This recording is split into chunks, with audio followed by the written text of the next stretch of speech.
see people who are so confused in church, who sit and go, why doesn't something happen? Why don't we have more people in? Why don't we? And we're asking the wrong questions. But when you start asking the right questions, they begin to get defensive. Why is it that that's the case? Because we're all oversteering. We all want to be on that narrow road. We all want to be there with Jesus. But somehow or another, we get distracted. We get distracted from stuff.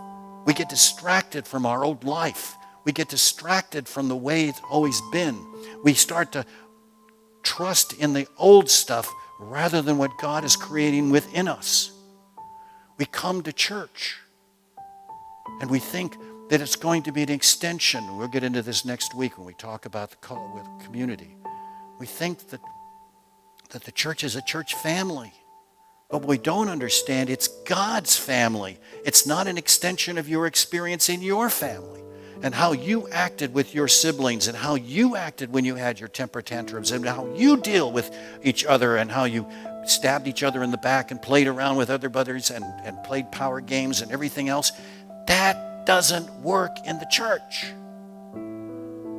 What works in the church is humility, love, grace, the willingness to listen, the willingness to realize that what I did in the seasons that earlier in the church are not the gifts that he wants me to use in the latter parts of the church. The way I did things in the 50s is no longer applicable for the 80s and 90s and the new century. The way that I ministered when I was young is not what I can do now. Because the things that I did then, God has called me to that season, and now he's called me to a new season. He's called me to a new set of gifts that I never even knew I had before. All of that is possible when we've opened ourselves up, not to what I think I can do, but God, what do you want me to do?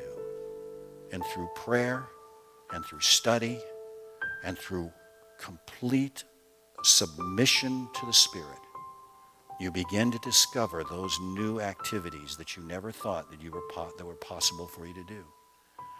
We have never stopped learning. We will never stop growing. We will never stop changing.